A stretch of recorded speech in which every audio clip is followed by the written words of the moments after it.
I don't want to be anymore on the side of protesting, but I want to be on the side of proposing. So instead of being against something, I'd rather be for something. Wow. Yeah, Finding solution for something. Exactly, yeah. And I see exactly the same thing happening in Indonesia. When people start to blame other people instead of taking responsibility, that's basically the end of it. It's people taking responsibility where it starts to make a difference. And people in Indonesia, some of them take responsibility. Some people blame the government or their neighbors. Exactly. So, What is the main problem that we have from your point of view right. that can be easily fixed? So the biggest problem, and at the same time easily fixed, Yeah. Hi, welcome to the Friday Podcast. We've invited our guests to our home Selatan gue dulu tinggalnya sini di seberang nih. Oh gitu. Bangka. Bener, ayamnya yang cuil-cuil gitu kan. to share the other side of every story. Itu luar biasa banget. Dan percaya bahwa rezeki nggak pernah ketukar. Get ready, because we talk, you listen. Ladies and gentlemen, this is your host, E.S. Lawrence. And I think today is a very important day because I think our guest comes all the way from Singapore. Sitting down in front of me is the associate professor at the Business Communication Design Cluster at SIT, or Singapore Institute of Technology. Correct. Is that correct? Yes.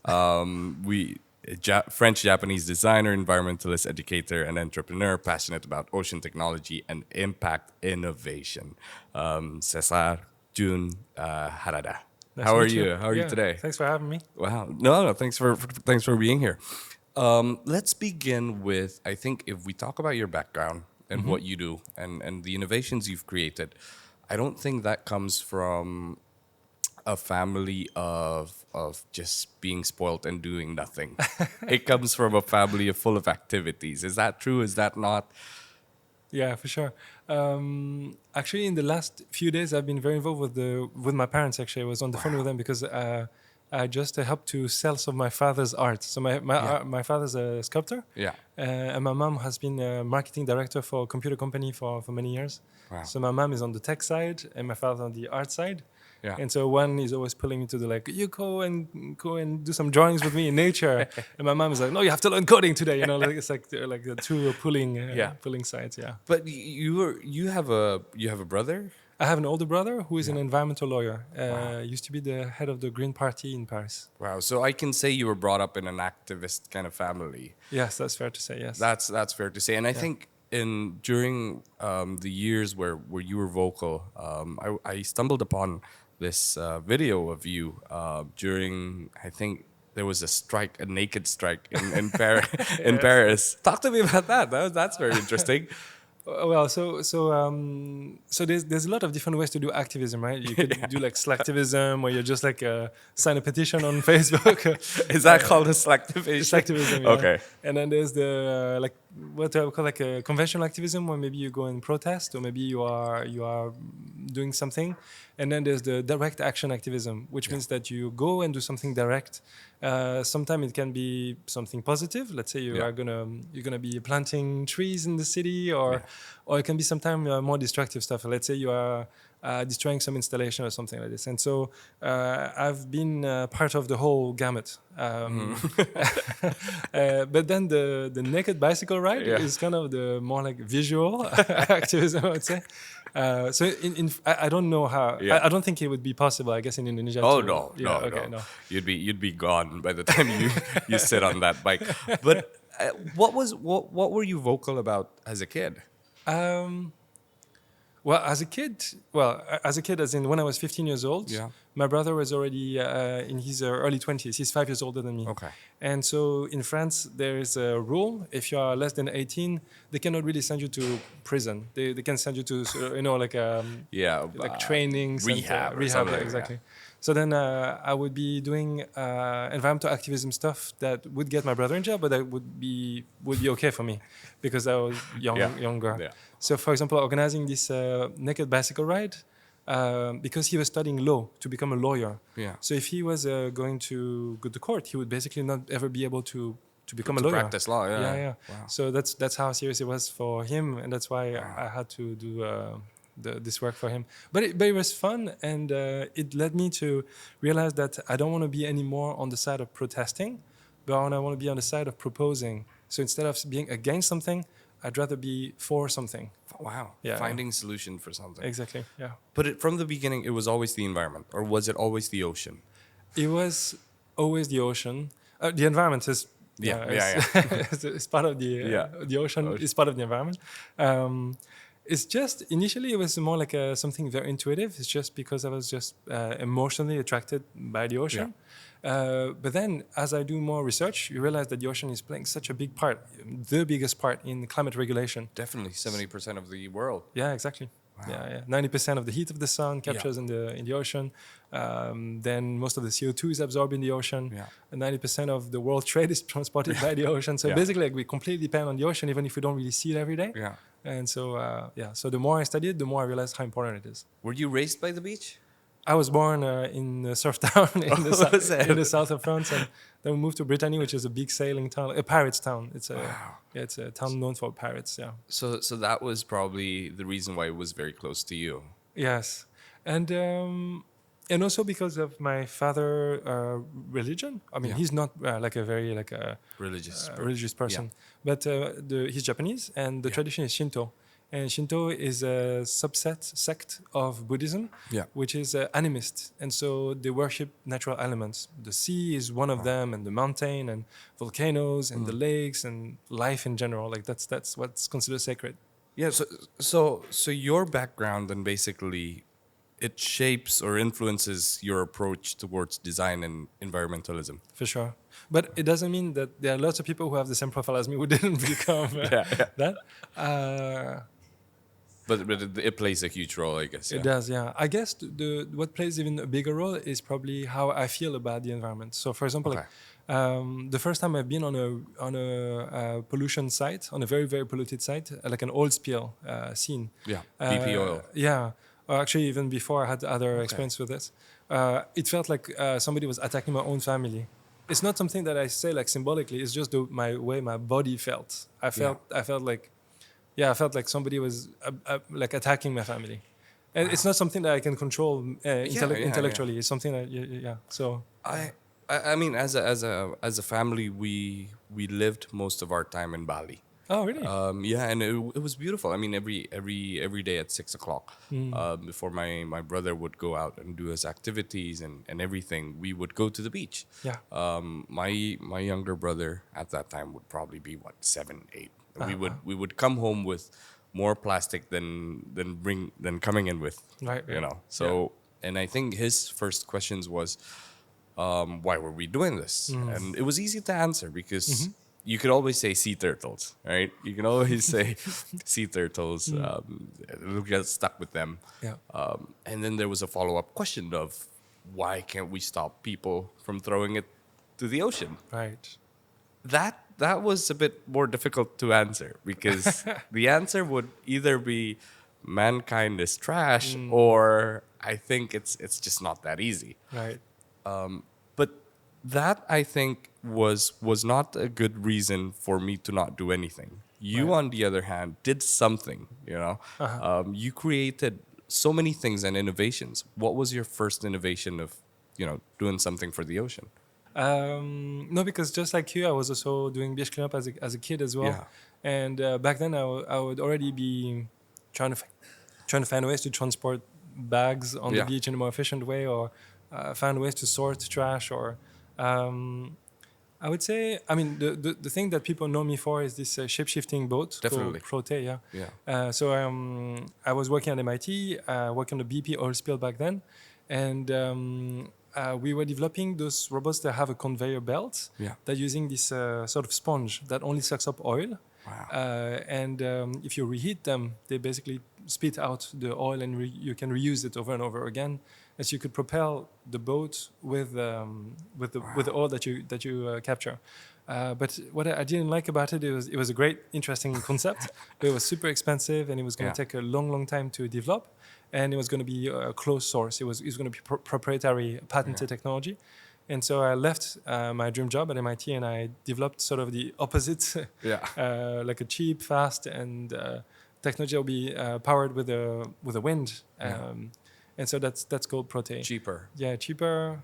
But by the time we had this technology sort of under control. Most of the oil on the surface was basically already cleared up. Yeah. So we didn't really get a chance to, because the oil was really on the surface for like 3-4 months. Yeah. And 3-4 months in technology development is a short amount of time. So we didn't really get a chance to. We tested it in the Netherlands in the port and captured accidentally some oil, but yeah. Not enough.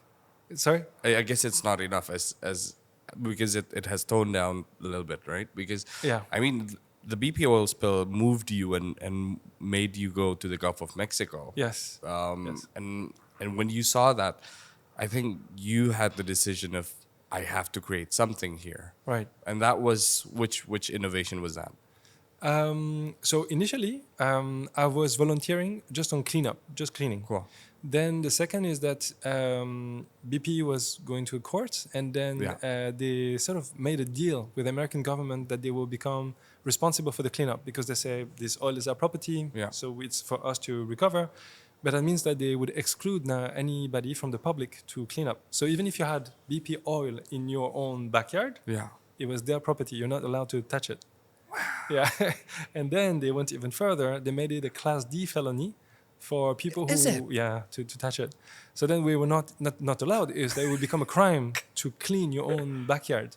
And then with the other activists, we had to find a way to help the local people to get environmental justice. And so we started to take photographs. But photographs were not good enough to quantify. So we started to fly helium balloons, aerial photography, to trying to map out large areas. What about drones? It was 2010. Drones were much more expensive back then, yeah. So like party balloons, helium, and attach a camera was much cheaper. So that's what we did for a while. So initially I was just helping to improve that particular bit of technology, especially because what happened is that, all companies were predominantly managed by white people who were the descendants of the cotton plantations. Okay. And the people who were in charge of cleaning up the mess were mostly black people who were descendants of slaves.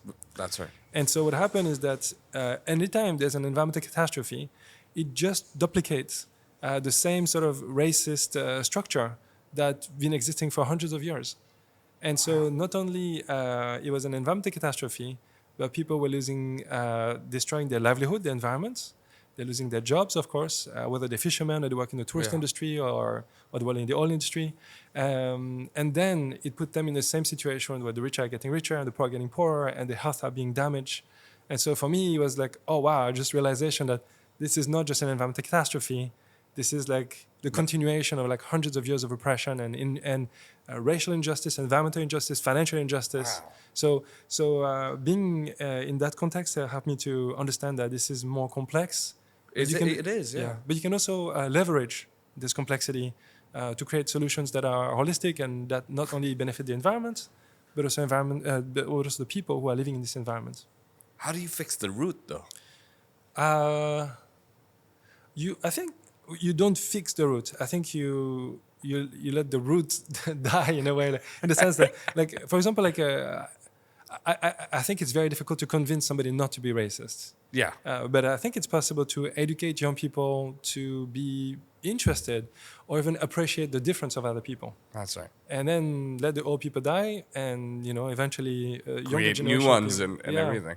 Yeah. So, so that's why I was saying, like, I don't want to be in a situation where I'm just fighting against people, trying to convince them to be racist but trying to invent systems that are better. It has become my new sort of approach. Wow.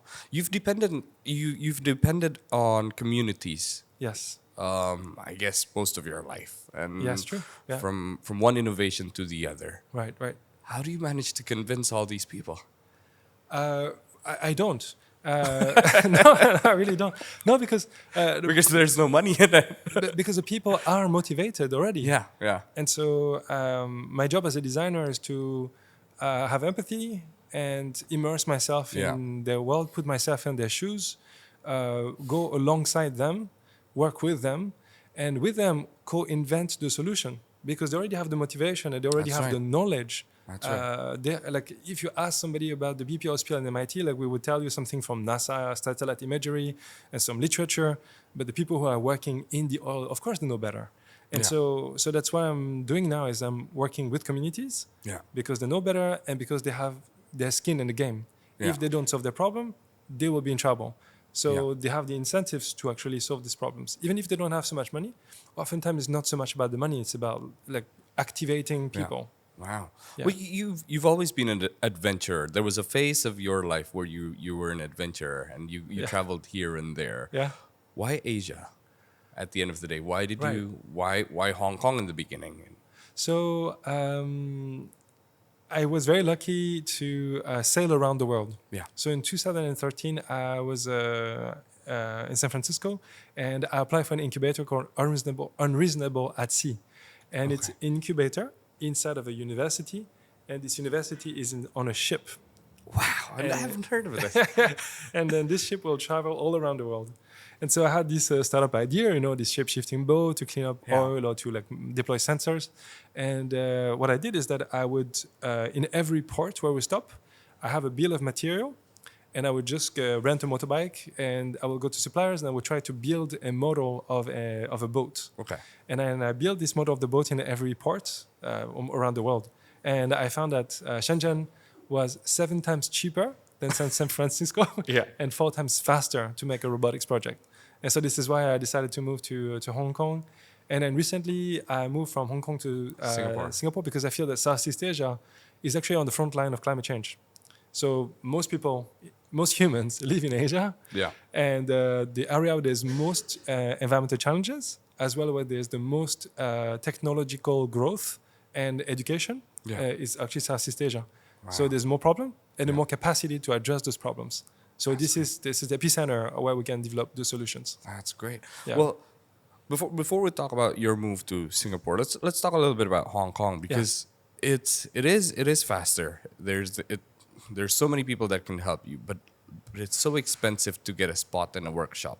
Talk to me about this workshop because it's very interesting how you gathered all these people Right. and turned them into, I guess, painters at the end of the day or built things with you. So here I can see you have the word maker in Yeah. a lot of places Yeah. too. So I guess you have that in common. Exactly.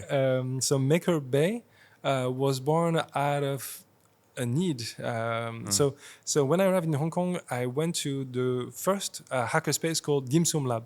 But it was a very small hackerspace on the 17th floor in the center. And because I built boats, like the elevator, it was How not do you gonna- do that? Yeah, it's Yeah. not going to work.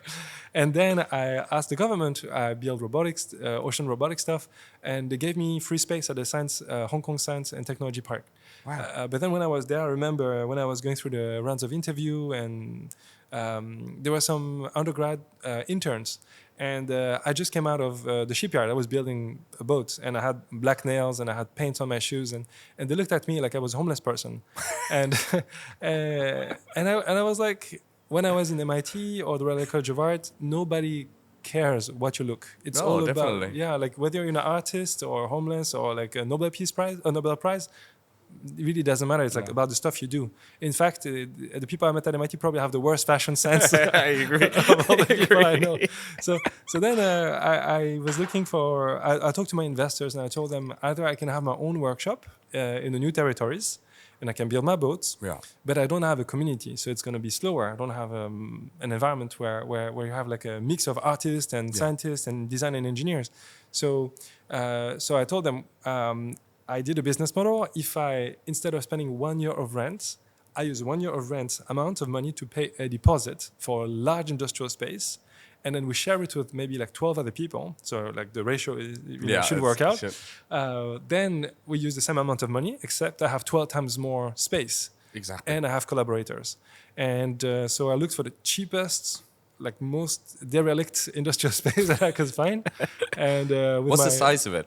So the very first one I had was just me, and it was just like 100 square meters that Okay. I built a workshop. I built a factory in the new territory, but it was too small and it was just for me. The first maker bay, was 1,000 square meters roughly. Wow. And the latest one is even bigger. It's like 3 times that. Wow. And you contacted 100 people, you said, right? Yeah, so I cold. I was just new in the city, so I didn't know anybody. So I just called 100 people. 40 people showed up. And This is 100 makers then, like 100. And what particular scientist did what? No, so I have this sort of map of what I consider makers, and they go from like the hard science, like physicists and Chemist and chemists, everything. exactly, yeah, all the way to like painter and sculptor and fashion designers, and maybe in the middle there's architect and product designer. Oh, that would make sense because they would create more mess as well, right? Yeah. So if you look at those gamut of people, they use the same tools. Oh yeah. Yeah. Well, yeah. So, Pretty much. Yeah, and so I just called them, and then each of them would tell me like I had this floor plan, and I just asked them, you circle the area that you want, I will measure it, I tell you the price, and like we're basically co-designing it like really from the ground up. But in the end, what happened is out of the 10 people who did sign, only one person paid. No. Yeah, so that was So you paid the rest. but then I was in financial trouble. Of course. Yeah, so then I basically had like 10 times less money than I expected, but I still have to pay rent and do the construction. So that's when we had to completely change our business model, and then we had to do. Then we rack our brain and we're just like, okay, we have this big space. What are the different things that we could do? And we just started doing everything. So we started doing like fabrication orders, consulting, innovation. And then we started to do like STEM workshop for little kids and like training for adults. And then we started to build the maker spaces for schools. And it was really crazy. So for like 3 years, it was up and down like insane. What? Yeah. The boat never happened then. So that's the problem. So it definitely took away from my ability to focus. Yeah. And I had to explain to the investors like, I know I was supposed to build boats, and now I've just been like teaching kids how to do like spectrometry for the last like 3 weeks. Sorry. Yeah. But they understood it, and in the process, I sort of realized that education is also very, very interesting for me because Totally agree. Because there's only so much that I can do, and I will die one day. They're the next ones exactly on the list. Yeah. Like, so how do you empower other people Yeah. to do even more than what you could do yourself? And this is also when I started to teach at the university. So I was just like, okay. In Hong Kong. In Hong Kong, yeah. So I teach at Hong Kong University. And I've helped to build what is in the process of becoming the Department of Design. Yeah. I was the first design hire in HKU in the history of HKU. Wow. And I helped to hire another 6 faculty and build basically what is slowly becoming a department, yeah. Wow. What was their main problem, I mean, ocean-wise in Hong Kong? There's a lot of problems. Oh, yeah. But involving the ocean? I would say probably after studying for 8 years in Hong Kong, and I would say the most underestimated problem in Hong Kong is the loss of biodiversity.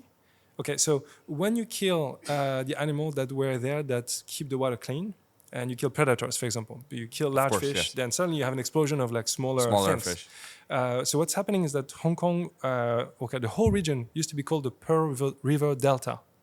Pearl is from oyster. Yes. Like this place was insane an amount of oyster were there. So if you do cores, you will find like if you go a little bit in the sediment, you will find like meters and meters of oysters. And this is actually how Hong Kong was also built, because you can use oyster shells to make cement. Wow.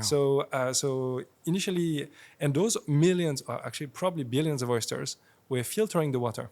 Yes, definitely. Yeah. That's what oysters do. Yeah. So one oyster, and Hong Kong oysters are some of the world's largest. They are really large. Okay. One Hong Kong oyster, the normal size, can filter more than 100 liters per day. Wow. One oyster. On a single line of oyster, on a cage, you have maybe like 50 oysters. Wow. On one line, you have probably you can have 10 cages. So you can have 500 oysters on one line. And that would generate clean, I think, water. Yes. Yeah. And so the problem is that I believe, and that's a dispute with amongst historians, but I believe that fishing and oyster farming were probably one of the very first big trades of big industries in Hong Kong. Yeah. And so actually Hong Kong economy, Hong Kong ecology is based on oyster, but now there's only like a tiny area that's used for oysters, and it's disappearing very, very fast actually. It's the last generation of oyster farmer is right now retiring. And so now Hong Kong is basically going to be out of oyster. And Shenzhen made oyster cultivation illegal in 2014 because they were afraid that people would eat oyster which would be contaminated. So basically... to that extent. Yeah, so they are wiping out the most important base species of this ecosystem. And that's something that almost nobody talks about. And I think once the oysters are gone, oysters are reef builders, so they build habitat, just like coral reef. Yeah. Coral reef, for example, they are occupying 0.3% of the seafloor. They are the nurseries of the ocean. They have 25% of all fishes, and oysters are similar. But they are much less sexy because oysters are in murky water. Exactly. Yeah. And It looks like a rock. yeah, it's not as sexy as a coral, yeah. And there's no solution to that then. There is. So There is? Yeah. So But it's extinction. yes. So okay. So the difficulty is that when you don't have oysters that filter the stuff in suspension, then you have a crazy accumulation of sediments. Yes. And the oyster needs something hard to attach themselves on. So it's sort of a runaway effect. If Yeah. you destroy the habitat, there's not enough of them. They Yeah. can't filter. If there's more sediments, there's no more clean surface that they can Yeah. attach themselves to. So now I think we've passed almost the point of almost no return. So it means that we've destroyed the environment so much that there's so much sediment that the oyster can't grasp. It's basically everything is muddy. There's no more rocks almost to attach themselves to. okay. So what we will need to do is to sort of recreate a oyster population as a baseline. Oyster, when they die, other oyster build on top of them. So you have oyster reef that build on top of each other. Once we can sort of get back to the threshold where they start to clean enough the water, so the water is clean enough that you can start to have rocks that appears basically and can stay clean, then they can start to repopulate. Wow. So it would take a lot of effort, but and a lot of time. yeah, but it's not that expensive actually. It would be one of the cheapest way to actually clean the area. And when you clean the water, it's going to have a positive effect on the quality of the air. Definitely. So Well, it plays a huge role Yeah. in the air as well. yeah, and New York is doing this project called 1 billion oysters, and I think Hong Kong should do the same. And it would be then one of the cheapest way to remediate the whole Definitely. area. Yeah. Wow. So then from Hong Kong, you moved to Singapore, Yes. right? And I guess it was for teaching. Teaching was part of the picture. It wasn't the main focus for you. I mean, teaching is always something that I'm passionate about. Yeah. But I've never considered teaching to be the focal point of my life. It's almost like, for me, teaching is another form of learning. Like I always see going to. That's very interesting. Because I like to teach stuff that I don't know about. So I always put myself in trouble. Yeah. And I commit to do a topic that I don't know It's about. Yeah. So it's more of a student telling a presentation. I guess. No, because the thing that I tend to teach is about innovation and invention. Yeah, and it gets your brain thinking of what next, right? Exactly. And that's exactly, yeah. And what I think I need to teach the student is not so much something that is technical, it's more an attitude almost. Understand, So yeah. I need to teach them like you need to fail, you need to experience those hardship, and learn to bounce. Here's my question. I think Yes. teaching children and teaching adults are very different. But the idea of having an idea or a solution and then turning it into reality, Right. it's a whole different level. Yes. How do you do that from one simple idea of say we see a problem, say the oysters that we just talked about, Yes. and then creating a solution towards it. It's a process of brainstorming and thinking about it and spending time about it. How do you manage to let your students do the same for what they are passionate about? Either it's the ocean, either it's the pollution and whatnot. I would say the first step, which is a bit maybe sometimes counterintuitive, is actually experiencing it firsthand and suffering, actually. Yeah. So if the student want to do a project about oyster, they need to go and try to plant oysters or swim in the oysters or eat some oysters, do something with the oysters, talk to oyster farmers, understand their daily life, their routines. Once you have a first-hand experience, you emotionally start to be involved. Creativity is a highly emotional process. Agree. So if you are not emotionally involved and you have nothing at stake, you don't understand the suffering, what's at stake, it's very difficult to be creative about any topic. So the first step is getting the adults or children, to Get in there. to start to care about it and to suffer a little bit. And I guess it's easier for children to start doing that than adults. It's hard to get the adult permission to take the students. I'd say it's logistically easier to take adults. Yeah. Because oftentimes if you have to go to a polluted site, especially, Yeah. like a lot of the parents will be like, you want to take my child to a polluted site? Yeah. You want to expose them to toxic chemicals? They're like, it's a small amount. It's going to be okay. But, like they wouldn't be comfortable with that. But if I tell an adult we're going to be to a polluted site, it's a different sort of mechanism that kicks in. It's more like the emotion of responsibility and a duty that kicks in. Whereas for the kids, they'd be like, oh no, that's disgusting. I'd rather be watching cartoons. So it's like... I thought kids would be more interested to go outside and do something. The kids are excited not to be in class. Not to be in class, yeah. Well, it's a tough job for you because for a while you taught kids, didn't you? Yeah, I still do. Still do? Wow. Yeah. I have in 2 weeks, I have a class of teenagers at the Singapore Aquarium.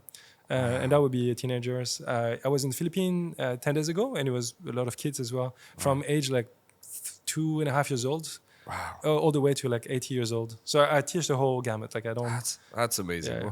Well, then, anyway, in Singapore, then teaching is a part of the reason. Then I Yes. wouldn't say it's the main reason. Right. What was the main reason? Was it you saw the transportation in Singapore was crazy in the ocean, or?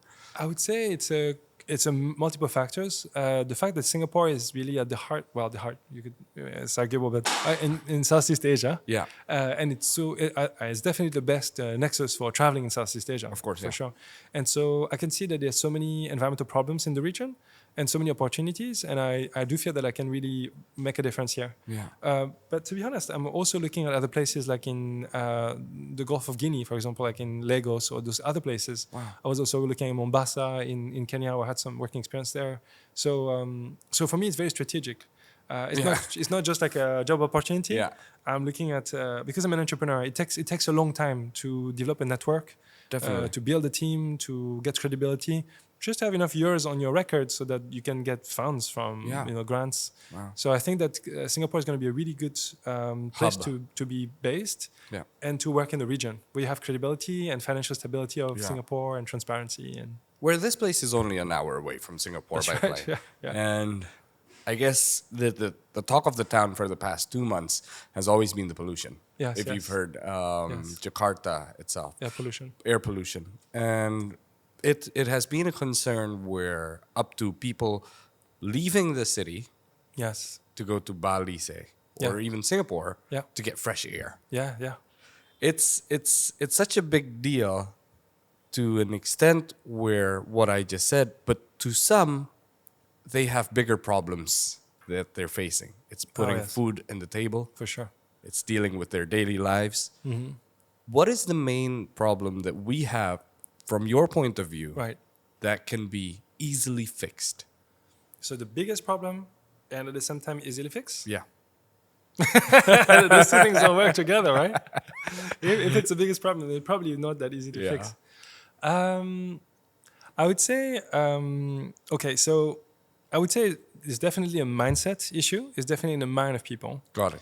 So education then, in this case. Or worldview. So if you think about how the world really, really works, is the opposite of how we relate to the world. Okay. The way that we organize our life typically is dependent on money. Yeah. Okay. And then this money is contingent to some technological substrate. Like we work with technology, we need a bank account, you need a mobile phone to access your money. And then there's a social order that is necessary. So it needs to have enough trust in other people, and you have enough family and believe in your government. And then the environment is seen as a substrate, but it's so far and so removed from money that it's just almost a good to have. If you don't have any access to the environment, but you still have access to technology and money, like you feel that you're okay. Yeah. But if you think about it, the way the world really works is that if you destroy the environment, you cannot support people to have a social structure. And social structure is the basis for technological infrastructure. And money is one of the many forms of technology. It's one technology. And so if people realize that by destroying the fundamental of society, which is the environment, they're basically destroying the possibility of everything else. That's right, yeah. Then when people talk about like making investment on environment or doing philanthropy, I'm just like, no, that should not be like an extra thing.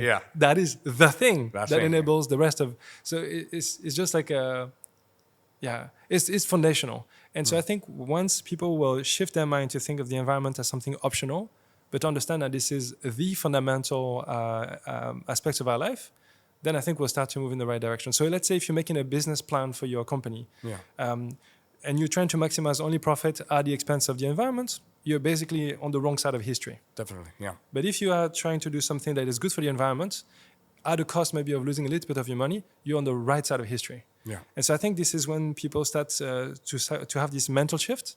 They will start to see everything shift. But that seems very abstract, but it's very, very practical. Yeah, and I think people that have that mindset is actually the other way around. It's the people that don't have money. Yes. It's the people that are way, way further than Jakarta. You Yes. know? I mean, you travel probably more than me in this country as well. What have you seen from one beach to the other, from one ocean to the other in Indonesia itself? Are they different problems, or are they pretty much the same? What I've seen in the Philippines last week, which I think is similar to the relationship that we would see here, is that there were some beaches that where you didn't have a lot of trash, and there was a very active local community. And what they were telling me is that if they keep the beach clean, then it makes them feel good physically, because there is physical exercise, and it really puts the community very strongly together. Because they care about the same thing. Of course. And it's good for their business because now the beach is clean, so it attracts People tourists. comes, And the tourists become very appreciative and respectful because they're like, oh, this beach is clean, so therefore I must respect it. You go 50 meters past that point, the beach is completely trashed. And it's all about the local saying, like the mindset is that, oh, it's not us, it's the tourists. They come and they trash our place. And the tourists will be like, well, but the local people are not maintaining their place, so why should we care? So it's like you either are in a positive cycle or you're in a negative cycle. And I've seen this in the Philippines, and I've observed it and discussed with people, and I see exactly the same thing happening in Indonesia. When people start to blame other people instead of taking responsibility, that's basically the end of it. It's people taking responsibility where it starts to make a difference. And people in Indonesia, some of them take responsibility. Some people blame the government or their neighbors. Exactly. So, Well, the mindset is, I think in French, it's comme si comme ça. You know what I mean? It's like, comme si comme ça. And that I think, I totally agree with you. Yeah. Whether it's air pollution, whether it's beach, it's the beach, or it's the ocean, it's that mindset that ruins it. But at the end of the day, I think we are much more concerned about it in the city, but we are experiencing the worst out of it from the air. Yes. What are some of your solutions in Singapore that you are actually innovating right now? Right. For, I guess, Southeast Asia and the world itself, because I know your mind is, you keep on rolling and creating something. What's the latest innovation for you? So the project I'm working on right now in Indonesia. In Indonesia? Yeah, it's in Bali. It's floating solar hydrogen. I've heard about this. Yes, okay. So it's for the fishermen, right? Yes. So we did a prototype called Balon Balon Ijo. That's a bahasa in It's Malaysia, green balloons. Exactly. Balloon. And that was last year, and we tested basically like putting small floating solar panel on the sea and inflating like yoga balloons with a little electrolyzer, and we can produce enough. And then pull it back. Yeah, exactly.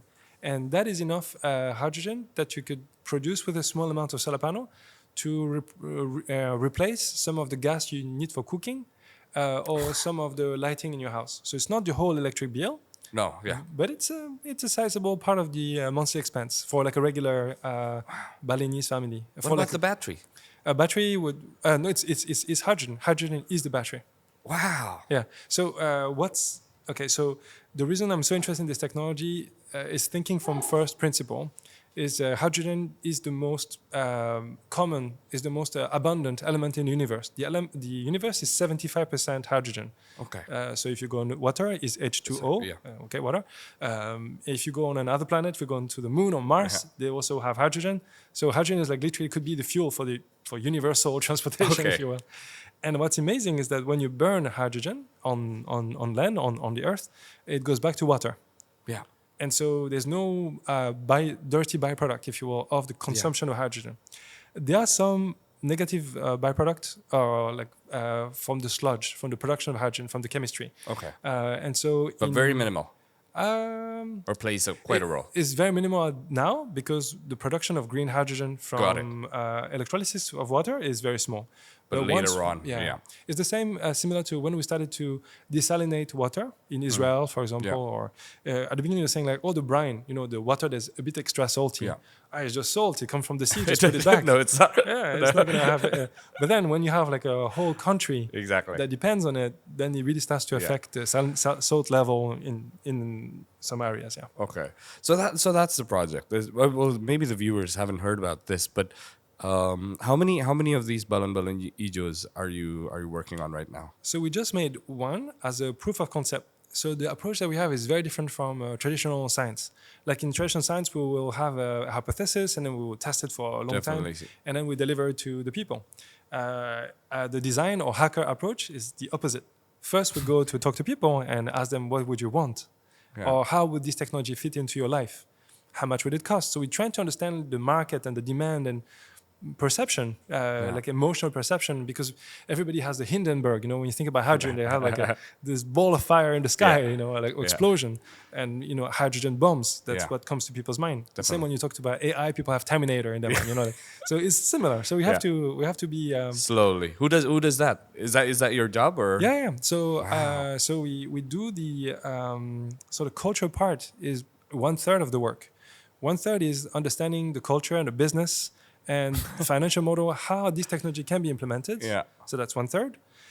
The other third is the science of the engineering of the electrolyzer and the chemistry, electrochemistry, and the other part is the environment. So we want to understand, like, if we manage to bring this technology at scale, what will be the consequences on the marine environment on the air quality? Got it. Yeah. And so if we can put those three pieces together, so the money can make money for people, it can produce clean energy, and it's good for the environment, then there's no stopping to this technology. So we have a different approach where we start by the end, and we don't invent so many groundbreaking technology. We're not inventors or scientists as much as we're innovators. We are putting things that already exist together and package it in a way and make it available in a way that's useful and practical for people. Wow. So what are the next steps now? This is so exciting. It is. So now we are in the process of securing all the permissions to build this lab in Bali. And Bali, it's quite easy then. Is it? Okay. I think so. I hope so. I hope so too. Yeah. So we've identified a village, which is a small village in terms of population, and it also has a semi-closed ecosystem.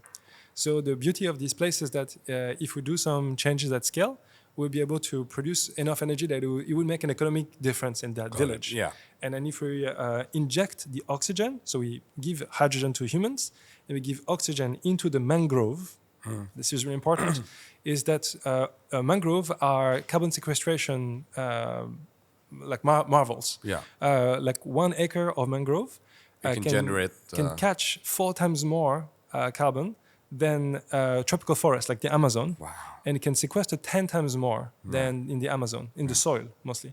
And so what we're trying to do is to produce the cleanest energy man has ever known, and at the same time bring oxygen into the mangrove, which can capture more carbon than any other ecosystem. And so if we can do that on a small scale and that works, then we can offset some of our costs by the mangrove and the carbon that we sequester. So hopefully we can break even faster and deliver the cheapest green hydrogen to the local population. Wow, that's crazy. What? I need to ask this. Have the government played a role in this idea? Yeah. So initially, I guess my activist background was kicking in, and then we're trying to find an indigenous community that could do this in a very, very grassroots, bottom-up way. And when we found a group of crab farmers or hunters that have been there for 7 generations. Wow. But unfortunately, what's happened is that as the government is trying to do this carbon sequestration to reach the Paris Accord targets, they sort of said to the indigenous people, you have to get out of the mangrove. You have to live out of the mangrove. Because the mangrove is not for people. Yeah. It's for carbon, basically. Definitely. But the problem is that traditionally they have been living inside of the mangrove. And so there's a misunderstanding or a modern idea of what modern life should be. And so we were not able to work with that particular community, unfortunately, because the government considered them illegal squatters. Okay. So what we hope to do is that we find another community that is similar, but it's legal. So they are recognized by the government, and they are already part of efforts to replant the mangrove. But typically, they are not very well paid because there will be some external consultants from Germany that would have the diplomas, and they say this is certified blue carbon, and they underpay locals. So what we'd like to do is to train the locals, give them the certificate from maybe my university. We're working with Conservation International, which are some of the contributors to the IPCC reports, so like the global authority.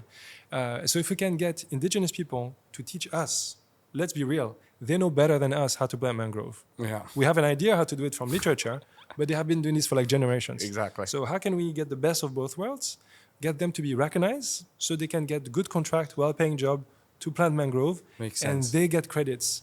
Not some foreign investor that brings in money. We would like Understand. them to earn from those credits as well. So they have a reason why they would care for it and continue to protect it for generations as well. Wow. Well, I guess my last question would be, how can individuals and organizations contribute to addressing these issues and help you build it faster, Right. and help these people, I guess, create mangroves and us in Jakarta hear about this at least and help you. So as an entrepreneur, I can't think of being 100% dependent on grants. Yeah. So when we are going to be building this lab, it will also be an education center. Yeah. And also Bali is a tourist place, right? Definitely. So if you ever come to Bali and you want to learn about renewable energy and carbon and hydrogen production and solar and all that stuff, then we are going to have workshops. We will have workshops that anybody can join. And of course, It's always active or whenever somebody is interested. I think it will be mostly active during the peak season of tourism. Got it. June, July, Exactly, summer, and or December and during December as well. winter. Yeah, Exactly. got it. Okay. But and of course, we're looking for funding Yeah. or for philanthropic donation. So if you know somebody who is really interested to bet on this kind of new technology that are still in very early stage, then we're looking for philanthropic funds, because right now I cannot tell you exactly the price of my green hydrogen, because we haven't figured out the whole distribution. Definitely. The scale yet. Yeah. Yeah. So I don't have a business model yet. Yeah. So we need, I think, 1 or 2 years to figure out how much it would cost to build this green hydrogen. Like any new green energy, typically they are subsidized in the beginning. Yeah. And so we need to have basically this gap of help. So once we can figure out how to bridge that gap and we can get to scale, then eventually we wouldn't need any more help, and then we can, then we can really develop this on a larger scale. Definitely. Wow. Yeah. Well, thanks for being here. Thank you. Thanks for being here, and thanks for doing what you're doing. And I wish you luck. And hopefully some rich investor is listening to this and ring you up the next day and say, hey, I got some. I'm on my way to Bali. But even if you're not a rich investor, even if you are in high school, and because we work in open source. So, for example, like we are going to have our experiments, a chemistry experiment on board. And you do it in your own place. In the open. And if you want to do some experiment in your own kitchen or bathroom, you can totally help us. I forgot to talk about this, but I heard your interview or one of your class, you mentioned how Indonesia played a role to you back you were in France. You spent 10 euros or what was it? You gave money during the tsunami, right? That was in India. That was in India. India. And that was also one of the reasons why you started all this. I think funding was a great idea of how you could help, right? Right. And now it's nice for people to do the same thing, Right. as if you were doing it years ago. Yeah. What happened is that in 2004, I'm sure, you still remember, there was a huge tsunami in the region, right? Yes, that's right. And so I had a friend who was doing a yoga retreat in Auroville. It's a town next to Pondicherry, Pondicherry in India. And the building in which he was doing meditation wiped out. Collapsed. Wow. So she was injured, but not like severely injured. But and so I was in the basement of my parents. I was like a late teenager, and I sent 10 euros because that's all the money I had. But then I was learning to code, so I make a website, and I helped to fundraise $100,000 in a week, and that was enough to buy 5 water treatment pump and to bring water to 5,000 people. And so for me, that was like a aha moment. I can be a broke student living in my parents' basement, and I can help a victim of a tsunami on the other side of the world That you've never been to. that I've never been to. And so that blew my mind, the possibility that is possible. So suddenly I felt like, oh wow, like money, like technology, disaster relief, and social media, all this stuff, storytelling, making like good quality documentation, all that stuff can work together to build stories and bring attention to what needs to be done. Yeah. Wow, that's amazing. Well, I'm really glad that stick to you until today. Yeah. That feeling and that I think that passion of yours. Yeah. So thank you for doing this. Thank you for being on the show. Thank you. Anything else you want to add? No, if you are in Jakarta tomorrow, I hope I can see you at TEDx Jakarta Definitely. countdown. Yeah. So your session will be tomorrow. Well, by the time this episode is up, Oh, that yes. class would be finished. But hopefully that will be on YouTube as well because we've seen a bunch of your talks on YouTube. Right. All right. Well, thanks again. Je m'appelle Yes. Je m'appelle Cesar Jung-Harada. And I'll see you guys next week. Bye bye. Thanks so much.